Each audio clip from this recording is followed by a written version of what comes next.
મારું નામ આલાપેશ પટેલ છે. ગત વર્ષ 2023-25માં હું પ્રેસિડેન્ટ ઇલેક્ટ હતો અને આવતા વર્ષ 2025-27 માટે હું હવે પ્રેસિડેન્ટ છું ક્રેડાઈનો. મારા ચેરમેન છે શ્રી રાજેશભાઈ વાસવાણી.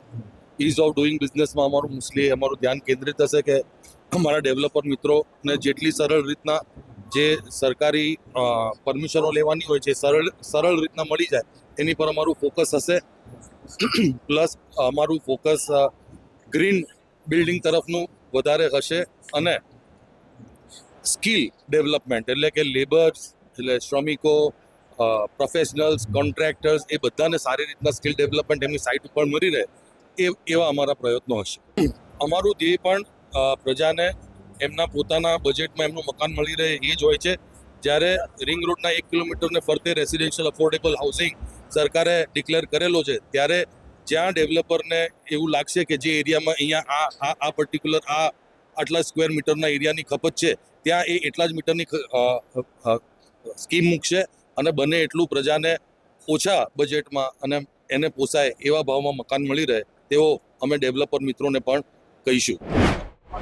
ગુજરાતના આગામી 2 વર્ષ માટે મારી પ્રેસિડેન્ટ તરીકે જે વરણી કરવામાં આવી એમાં અમારા મુખ્ય મુદ્દા કે દરેક ઝોન છે, અમારા 5 ઝોન છે, નોર્થ, સાઉથ, ઈસ્ટ, વેસ્ટ અને સેન્ટ્રલ.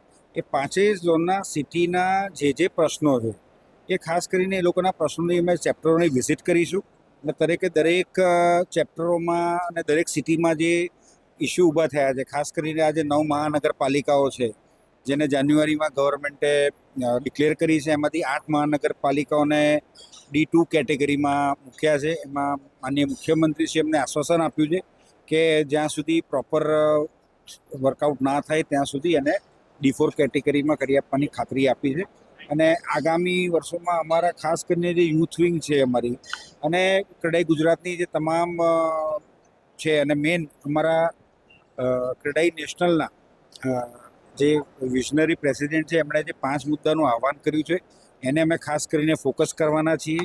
એમાં ઇઝ ઓફ ડુઈંગ બિઝનેસ કે ભાઈ પ્લાન પાસથી લઈ અને BU પરમિશન સુધીના તમામ ટાઈમ અત્યારે 1 વર્ષનો થાય છે. જે અત્યારે ગુજરાત 3rd નંબર પર છે ઇઝ ઓફ ડુઈંગ બિઝનેસ અને 1st નંબર પર લાવવા માટે જે જ પ્રક્રિયા 3 મહિનામાં કરવામાં આવે તો ફાસ્ટ પ્રોજેક્ટ આવશે, ફાસ્ટ ઇન્ફ્રાસ્ટ્રક્ચર આવશે, લોકોને રોજીરોટી એટલી વધારે મળશે, વહેલા પ્રોજેક્ટ ડિલિવર થશે તો ઝડપથી ગુજરાતનો બી વિકાસ થશે અને ઇઝ ઓફ ડુઈંગ બિઝનેસ અંતર્ગત એમાં મોટું રહેશે. અને ખાસ કરીને મારે મીડિયાના મિત્રોને જે વાત કરવી છે એ રિફોરેસ્ટેશન ક્રેડાઈ નેશનલનો મુખ્ય મુદ્દો છે. એમાં સાપુતારાથી લઈને આખો વેસ્ટર્ન ઘાટ છે એ અને અરાવલીઝ જે છે એ છેક અપ ટુ રાજસ્થાન સુધી આવે છે.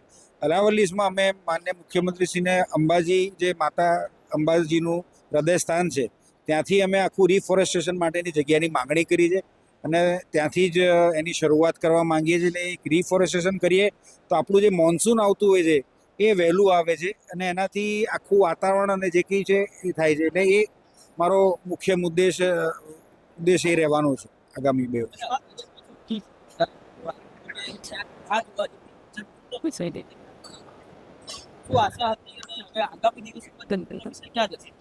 જંત્રીનો વિષયમાં એવું છે કે સરકારે ડિક્લેર કર્યું હતું જંત્રીનું. સરકાર અત્યારે પ્રોપર એના પર વિચારણા કરી રહી છે અને પ્રોપર કોઈ નાના માણસને કોઈ તકલીફ ન પડે આગામી દિવસોની અંદર એ રીતની જંત્રીની એનાઉન્સમેન્ટ કરશે જે સામાન્ય માણસને તકલીફ ન પડે, અફોર્ડેબલ હાઉસિંગથી લઈ અને જે પ્રોજેક્ટો ચાલી રહ્યા છે એને તકલીફ ન પડે એ રીતે જંત્રીમાં વધારો કરશે. જંત્રીને વધારા સાથે અમને ક્યારેય વાંધો નહોતો અને વાંધો આજે પણ નથી. સબ્જેક્ટ એમાં જે ડીલિંગ કરવાની વાત છે FSI અને જે સીધી અસર સામાન્ય માણસને પડે એના પર સરકાર અત્યારે વિચારણા કરી રહી છે.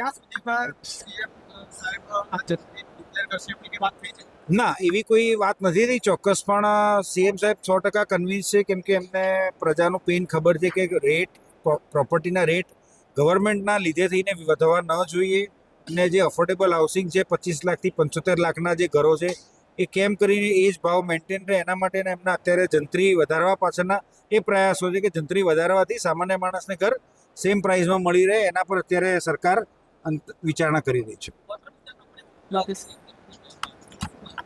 બહુ સારો મુદ્દો છે અને એની ડ્રાઈવ અમે સમગ્ર ગુજરાતમાં જિલ્લા વાઇઝ કરીશું અને આ વસ્તુથી એક અવેરનેસ આવશે કે જે પાણીનું વેસ્ટ થાય છે અને પાણીને બહુ આપણે ઇગ્નોર કરીએ છીએ અને બહુ લાઇટલી લેતા હોઈએ એને જો વોટર મીટર મૂકવામાં આવશે તો એ વસ્તુ લોકો સિન્સિયરલી લેશે અને પાણીને બી ઘી ને તેલની જેમ બચત કરીને સાચવશે તો આગામી દિવસોમાં એન્વાયરમેન્ટમાં પણ એક મોટો ફાયદો રહેશે.